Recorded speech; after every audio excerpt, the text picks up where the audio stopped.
पति कैसा भी हो, अंधा हो, लंगड़ा हो, बहरा हो, काना हो, कैसा भी हो, शास्त्र कहते हैं कभी भी अपने पति का अपमान नहीं करना चाहिए, पति का तिरस्कार नहीं करना चाहिए। नारी का धर्म है कि वो पति की सेवा करे। किस भाव से? भगवान के भाव से। भगवान जानकर पत्नी अपने पति की सेवा करे।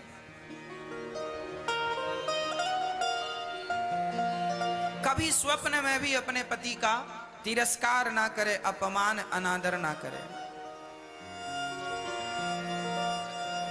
अच्छा, पति पत्नी दोनों को ना जरा समझदार होना चाहिए। गृहस्थी की गाड़ी बिना समझदारी के चलती नहीं है। और मुझे लगता है आज इस कोरोना काल की स्थिति परिस्थिति में आपको और समझदार हो जाना चाहिए।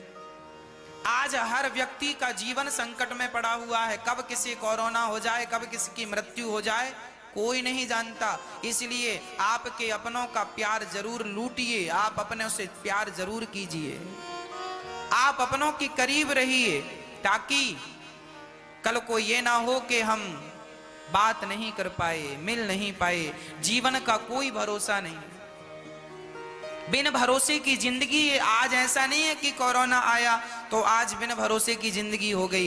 ये बिन भरोसे की जिंदगी तो पहले से ही थी। क्या भरोसा है इस जिंदगी का, साथ देती नहीं है किसी का। श्वास रुक जाएगी चलते चलते, सम्मा बुझ जाएगी जलते जलते, दम निकल जाएगा आदमी का। क्या भरोसा है इस जिंदगी। इसलिए झगड़ा हुआ था, भूल जाइए, प्रेम से रहिए। परिवार में तनाव प्रकट ना कीजिए, केवल प्रेम प्रकट कीजिए। हाँ, और बड़े प्रेम से पति पत्नी परिवार के सभी सदस्य, माता पिता से प्रेम करो, बच्चों से प्रेम करो, अपनों से प्रेम करो। ना जाने कौन सा वक्त, ना जाने कौन सी घड़ी जीवन की अंतिम घड़ी हो। इसलिए हर समय केवल प्रेम से रहा करो। बात बात में विवाद ना किया करो, झगड़ा ना किया करो। पत्नियां बात बात में नाराज हो जाती हैं। आज पत्नियां जूजू हो गई हैं, जूजू। बात बात में गुस्सा आता है। आज झगड़े क्यों होते हैं? पति पत्नी में खासकर हम देखते हैं झगड़े होते हैं। झगड़े का केवल इतना कारण है कि ना तो पति के अंदर सहनशीलता बची, ना तो पत्नी के अंदर सहनशीलता बची। पत्नी ने कुछ कहा, पति को बुरा लग गया, पति ने कुछ कहा, पत्नी को बुरा लग गया। अरे थोड़ा सी सहनशीलता बढ़ाइए। इसलिए भगवान श्री कृष्ण ने शिशुपाल की 100 गालियां सुनी और 100 गालियों तक चुप रहे, कोई उत्तर नहीं। 100 गालियों तक बिल्कुल चुप रहे। कारण क्या है? कारण सिर्फ यह है, भगवान कहते हैं कि मैं ईश्वर होकर, भगवान होकर यदि 100 गालियां सुनने की ताकत रखता हूं, तो आप इंसान होके 10-20 गालियां तो सुन लो। जो व्यक्ति सहनशील होगा वह व्यक्ति अपनी गृहस्थी बढ़िया चला सकेगा, और जिसके अंदर सहनशीलता नहीं है उसकी गृहस्थी कभी नहीं चलेगी। आजकल लोग शादियां कर लेते हैं, विवाह कर लेते हैं। अरे विवाह करने के पहले विवाह की कोचिंग किया करो, अपने गुरुजनों के पास जाया करो, पूछा करो, गुरुजी गृहस्थी कैसे चलती है आप बताएं। गुरुजी अपना अनुभव बताएंगे, शास्त्रों में जो लिखा है वो आपसे कहेंगे। अरे एक चेला, एक आदमी गुरुजी के पास गया, गुरुजी मेरे पिता कह रहे हैं विवाह कर लो, आप बताओ मैं विवाह करूं या ना करूं, आप निर्णय दीजिए। गुरुजी बैठे हैं और शिष्य कह रहा मैं विवाह करूं कि ना करूं। तभी गुरुजी ने अपनी पत्नी को आवाज लगाई, भाग्यवान सुनती हो जी, बताइए जरा 2 गिलास दूध लेकर आओ और शक्कर डालना, बढ़िया चीनी। पत्नी लाई पर शक्कर की जगह नमक घोल कर ले आई। नमक घोल कर लाई। 2 गिलास दूध, 1 गिलास गुरुजी ने पिया और दूसरा गिलास उसे पकड़ाया जो पूछ रहा था विवाह करूं या ना करूं। दूध पिया तो खारा, उसने थू थू कर दिया, गुरुजी खारा दूध पी रहे हो आप। गुरुजी ने कहा खारा दूध पीने की ताकत आ जाए तो विवाह कर लेना। मैं पी रहा हूं, तुम भी पियो। वो बोला गुरुजी नहीं पी रहा है। गुरुजी बोले ला मैं पीता हूं। गुरुजी ने उसका पी लिया। थोड़ी देर बाद गुरुजी ने कहा पत्नी से सुनती हो, जरा एक दिया जला कर लाओ, हमें रामायण पढ़नी है। दिन के 12 बजे आंगन में बाबा जी बैठे हैं और कह रहे हैं दिया लाओ, हमें रामायण पढ़नी है। अब वो पत्नी दिया जला कर ले आई और ये आंगन में रख के रामायण पढ़ने लगी उसके प्रकाश से। सूर्य के प्रकाश के सामने दीपक का क्या प्रकाश था, पर पढ़ रहे हैं। अब वो जो पूछ रहा था गुरुजी शादी करूं कि न करूं, वो समझ गया ये दोनों बुढ़ा बुढ़ी पागल है, पागल है। वो जाने लगा। गुरुजी ने कहा कहां जा रहा है? उसने कहा गुरुजी हम पूछने आए थे कि विवाह करें कि ना करें, पर आप तो पागल से हमें लगे। गुरुजी ने कहा बेटा हम पागल नहीं हैं, हम तेरे ही प्रश्न का उत्तर दे रहे हैं। ये कैसा उत्तर है? गुरुजी ने कहा सुनो, जब मैंने उससे कहा कि दूध में शक्कर डालकर लाना, तो वो क्या डालकर लाई? नमक। गलती उसने की। मैं चाहता तो डांट सकता था, क्यों अंधी हो गई है क्या, दिखता नहीं है नमक और शक्कर क्या है, खारा दूध पिला दिया। मैं चाहता तो अपनी पत्नी को डांट सकता था, पर बेटा देख मैंने अपनी पत्नी को नहीं डांटा। दूसरी बार मैंने उससे कहा जरा दिया जला कर लाओ, अब की बार वो मुझे डांट सकती थी, कह सकती थी क्यों जी अंधे हो गए हो, आंखें फूट गई हैं, दिखता नहीं है। मैंने गलती की तो उन्होंने कोई उत्तर नहीं दिया, और उन्होंने गलती की तो मैंने कोई उत्तर नहीं दिया। मेरी गलतियों को उन्होंने सहन कर लिया, उनकी गलतियों को मैंने सहन कर लिया। बेटा जब तुम्हारे अंदर सहनशीलता आ जाए तो विवाह कर लेना, तुम्हारा विवाह सफल हो जाएगा। और सहनशीलता ना आए तो विवाह ना करना, क्योंकि रिश्तों में सहनशीलता जरूरी है। पत्नी की सहन करनी ही पड़ती है। तुम्हारी पत्नी आज कलयुग में कितनी भी बड़ी पतिव्रता हो, पर उसकी 2 बातें तो सुननी ही पड़ती हैं। और तुम्हारा पति इस कलयुग में कितना भी बड़ा राम क्यों ना हो, पर उसकी भी बातें सुननी पड़ेंगी। और सुनने की आदत आ गई और सुनकर तुमने बातों को खत्म कर दिया, पचा लिया, तब तो गृहस्थी बढ़िया है। और सुन करके यदि भौं चालू किया तो ना घर के हो ना घाट के हो। इसलिए पति गलती करे भूल जाओ, पत्नी गलती करे भूल जाओ, गलतियों को भुलाओ, आगे बढ़ो।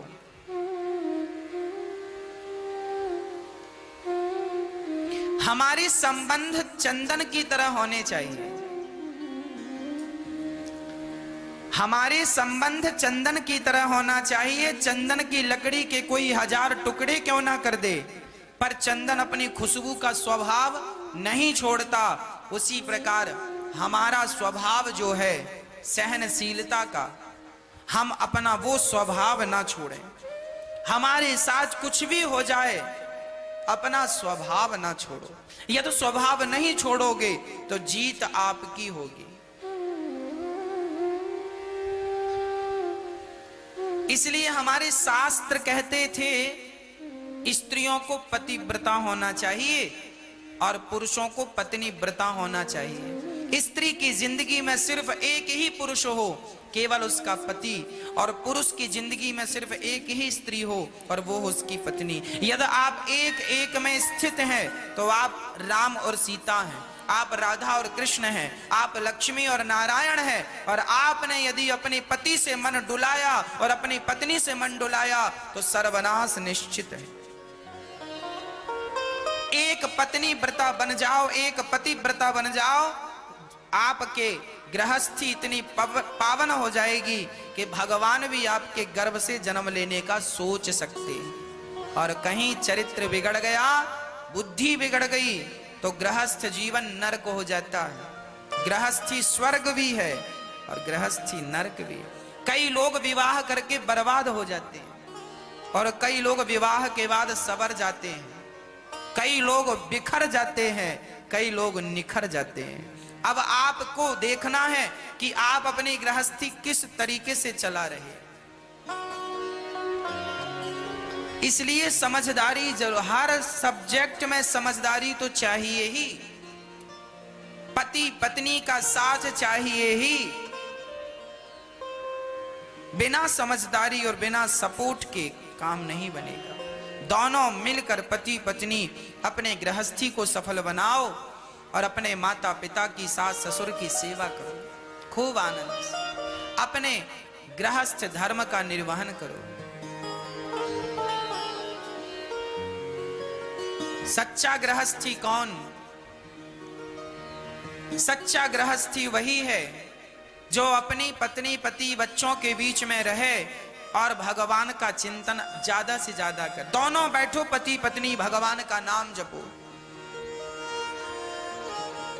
बहू अपनी सास को माता समझ ले और ससुर को पिता और पति को देवता, और पुरुष अपनी पत्नी को देवी साक्षात अन्नपूर्णा और लक्ष्मी समझ ले तो काम ही अच्छा हो जाए, समस्या ही समाप्त हो जाए। पर विडंबना ये है, बहू अपनी सास को मां समझ नहीं पाती, बहू अपने ससुर को पिता समझ नहीं पाती और खींचातानी बनी रहती है।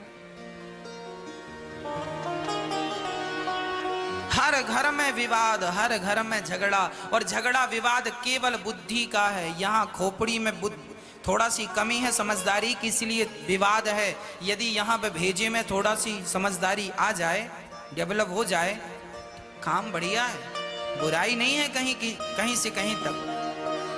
केवल समझदारी की कमी है, केवल समझदारी। विवाह हो जाता है लड़की का, विवाह होने के बाद भी पति के साथ रहती हुई लड़की, सास ससुर के साथ रहती हुई एक स्त्री अपने माता पिता से अटैच रहती है, जुड़ी रहती है। दिन भर फोन से बात, दिन भर फोन से बात। एक बहू अपने माँ से बात कर रही थी, उसके पति ने समझाया कि अपनी माँ से इतनी बात ना किया करो, तो बिगड़ गई। अरे हम माँ से जितनी बात करना होंगे करेंगे। उसने कहा घर का काम भी है, भाग्यवान, काम भी किया करो। ये तुम्हारी सास भी तुम्हारी माँ है, तुम्हारी सास भोजन बना रही हो और तुम माँ से बतिया रही हो, बात कर रही हो, क्या शोभा देता है? वो नाराज हो गई, बोली हम जा रही हैं माँ के घर, हमारी माँ को ना कहना कुछ। चली गई। माँ सुनो, आपसे बात करती हैं तो उन्हें बोझ लगता, बात नहीं करने देते। माँ बोली हाँ बेटा यहीं रहो मेरे पास, मेरे से बात करो खूब, मत जाओ। दामाद हम तो सोचे थे बहुत अच्छा, दामाद तो घटिया मिला है, एक नंबर का घटिया दामाद है, हमारी लड़की को बात नहीं करने देता हमसे, यहीं रहो। तो देखो दूरी हो गई ना, छोटी सी बात, कोई बात ही नहीं थी। छोटी छोटी बातों को लोग इशू बना लेते हैं, राई का पहाड़ बना लेते हैं और विवाद कर लेते हैं। दूरियां हुई, फिर लड़के ने भी गुस्सा में, गई हो अब अपने बाप की हो तो लौट के नहीं आना। गुस्सा में तो बोलेगा, बोल दिया अब तो लो मम्मी ऐसा बोल रहे हैं पति देव। अच्छा बेटा एक काम करो, मैं वकील बुलाती हूँ। सुनो वकील साहब, मेरे दामाद ने ऐसी बात कही है, अब मैं माफ नहीं करूंगा, एक काम करो तलाकनामा कराओ तैयार। ओ पेपर चले गए, तलाक वलाक हो गया। लो छोटी छोटी बात न की बात ना,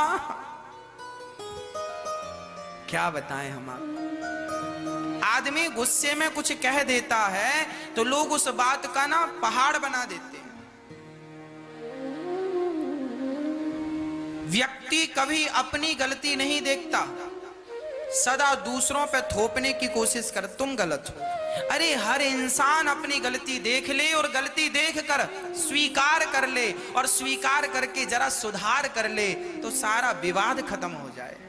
पर ना तो स्वीकार है ना तो सुधार है, और पूरी जिंदगी आदमी लड़ता है, लड़ता और लड़ता लड़ता मर जाता है। छोटी सी बात को लेके तलाक हो गया, और जब हुआ, अभी तो मां है, कुछ दिनों बाद मां चली गई, अब भौजाइयां ताने मारने लगी, लो ये अपने पति की तो हो ना पाई, यहां पड़ी है खाती है, चलो बर्तन धो। अब ननंद जी बर्तन धुल रही हैं, झाड़ू लगा रही हैं, भाभी जी की साड़ी धुल रही है, अब धुलो। तुम्हें सहन तो होता नहीं, पति की बात सहन कर ली होती, दो बातें जरा चुपके से सुन लिया होता, पचा लिया होता, तो आज ये भौजाई की काहे साड़ी धुलनी पड़ती। याद रखना, जीवन में जिसके भी जिंदगानी में जो दुख मिलता है, उस दुख का जिम्मेदार वो स्वयं होता है। आपकी कहीं ना कहीं गलती हुई, उस गलती का परिणाम आपको मिला। इसलिए कहता हूं, पानी पियो छान के और पग रखो जरा छान के, गुरु बनाओ छान जान के। जरा जान लो, समझ लो, आप जो डिसीजन ले रहे हैं वो सही है, उसका फायदा जीवन में हमेशा दो चीजें सोचनी चाहिए। आप ये काम करेंगे तो इस काम के क्या फायदे होंगे और क्या नुकसान, दोनों पे विचार कर लेना चाहिए। यदि फायदा ज्यादा लगे तो वो निर्णय ले लो, और नुकसान ज्यादा लगे तो फिर वो निर्णय टाल दो। जीवन में सिक्के के दो पहलू होते हैं। आप कोई भी निर्णय लें, आप अपने पति को छोड़ने का निर्णय ले रही हैं या ले रहे हैं, तो विचार कर लें आपका क्या फायदा होगा, क्या नुकसान। अभी तो ताजगी में आपने निर्णय ले लिया, साल भर बाद पश्चाताप ना करना पड़े। एक लड़की सोच रही थी मैं किसी लड़के के साथ भाग जाऊं, लड़का भी उसने देख रखा है, प्यार भी करती है और भागने का प्लान बना रही है। मैंने उस लड़की को समझाया, मैंने कहा बहन, भागने के पहले दोनों पहलू को सोच लेना कि इसमें तुम्हारा क्या फायदा है और क्या नुकसान है।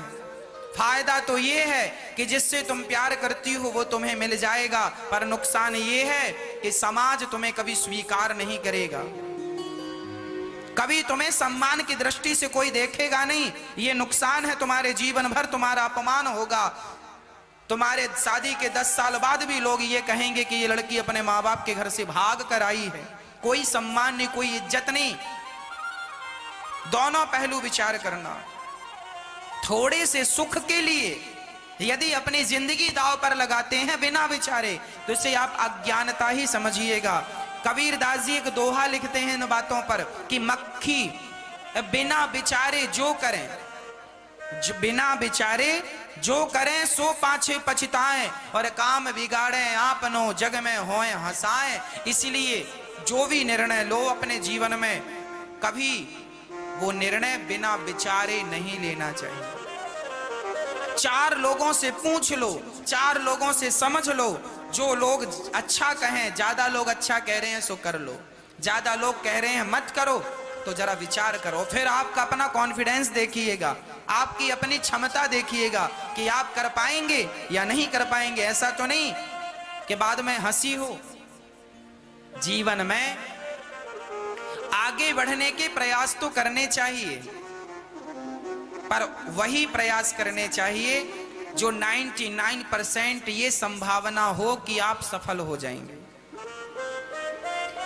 हमेशा अच्छे निर्णय लो। रिश्तों को तोड़ने का निर्णय कभी ना लेना। कितना भी घर में झगड़ा हो जाए, पत्नी से, पति से, सास से, ससुर से, खूब झगड़ा करो मन लगा के, पर शाम होते होते एक हो जाओ। इसी में समझदारी है। और आजकल क्या होता है, बहू और सास का झगड़ा हुआ तो सास पड़ोसन के घर चली जाती है और रो रो करके बताती, सुनो बहन हम तो बड़े दुखी हैं। क्या हुआ? अरे हमारी बहू अच्छी नहीं है, भगवान दूसरी दी होती है, जीने नहीं दे रही है। क्या हुआ?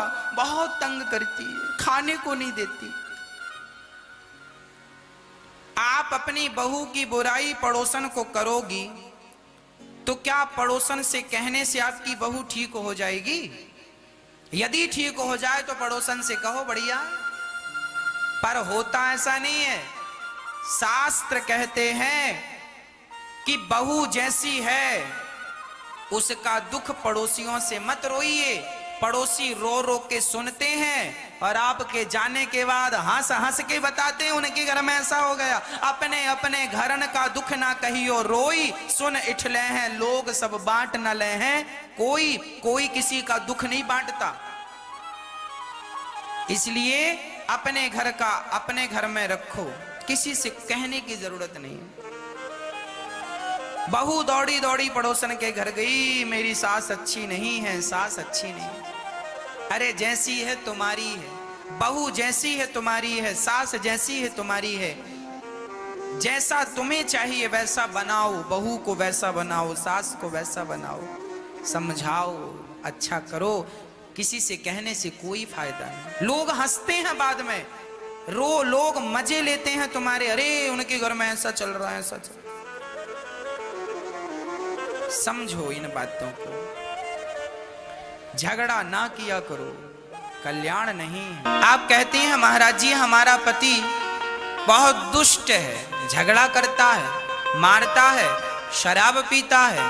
माना कि आपका पति शराबी है, दुष्ट है, पर फिर भी आपका पति है। इसलिए पत्थर में यदि भगवान को देख सकती हो तो पति में भी भगवान को देखने का अभ्यास करो। जो पति कर रहा है उसके कर्मों का फल उसे मिलेगा, जो आप कर रही हो वो आपके कर्मों का फल आपको मिलेगा। इसलिए पति के साथ बुरा व्यवहार ना किया जाए, नहीं तो उसका दंड मिलेगा। और पुरुष को भी चाहिए कि पत्नी के साथ बुरा व्यवहार ना हो, नहीं उसका भी दंड हमें मिलता है। अर्थात पति और पत्नी कैसे हों? भगवान राम और सीता, भगवान राम और सीता कैसे रहते थे? एक दूसरे के पूरक हैं। पत्नी हमेशा पति की पूरक रही है और पति हमेशा पत्नी का पूरक रहा है। अकेली स्त्री भी किसी काम की नहीं और अकेला पुरुष भी किसी काम का नहीं। दोनों जब मिलते हैं तो 100 होते हैं, नहीं तो 50-50 हैं। इसलिए आप दोनों शक्ति हैं, अकेले नहीं। भगवान राम और सीता दोनों पति पत्नी थे, कितने आनंद से रहते थे। कृष्ण और रुक्मणी कितने आनंद से रहते थे। कृष्ण और राधा, राधा भी पत्नी है भगवान की, विवाह हुआ है। राधा के साथ कृष्ण कितने आनंद से रहते, आज भी मंदिरों में राधा के साथ ही खड़े हैं।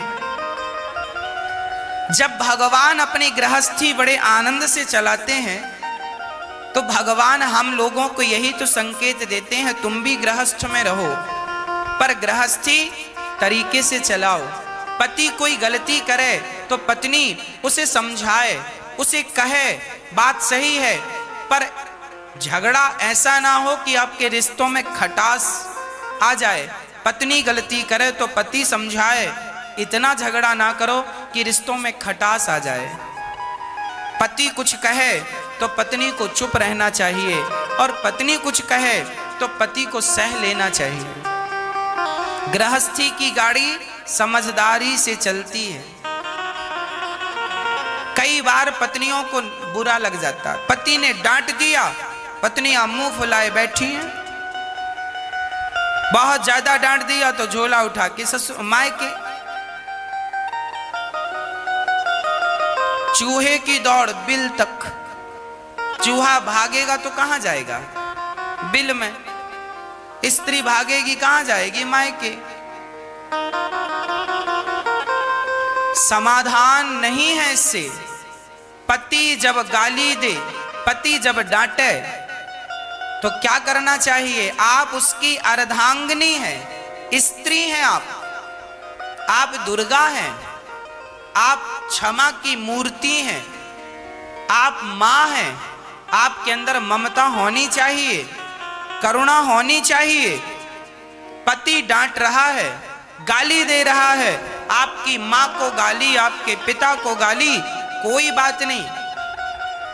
आपका स्वभाव, जैसा थोड़ी देर पहले मैंने कहा कि लोहा पत्थर धूप में गर्म हो जाता है पर हीरा धूप में ठंडा रहता है। तात्पर्य यह हुआ, पति की इतनी गालियां खाने पर भी आपका स्वभाव शीतल ही रहे, ठंडा ही रहे। इस स्वभाव से तो गृहस्थी चलेगी। और आप भी गर्म हो गई तो फिर रिश्ते टूट जाते हैं। एक पत्नी बोली, गुरुजी हमारा पति बहुत गाली देता है। हमने कहा, आपका पति आपसे प्यार करता है कि नहीं? हाँ हाँ महाराज जी, प्यार भी करता है। हमने कहा जब प्यार आपसे करता है तो डांटेगा भी आपको। अब प्यार आपसे करे और डांटे पड़ोसन को, ऐसा तो हो नहीं सकता। जब आपसे प्यार करता है तो डांटेगा भी आपको। इसलिए छोटी छोटी बातों को छोटी ही रहने दो, उन्हें बड़ा करने की जरूरत नहीं है। इसमें आप समझदार नहीं कहलाएंगे। पति पत्नी का विवाद सुबह हो तो शाम तक सदा के लिए खत्म हो जाए, ये विवाद तो ठीक है। पर अब विवाद चल रहा है महीनों से, सालों से, ये विवाद हानिकारक है। खासकर मैं स्त्रियों से कहूं, पति पत्नी में झगड़ा हो तो मायके जाने की गलती कभी ना करना। मायके वाले आपको रख लेंगे, आपको कहेंगे कि अब ससुराल मत जाना, पर कब तक रहोगी अपनी माँ के पास?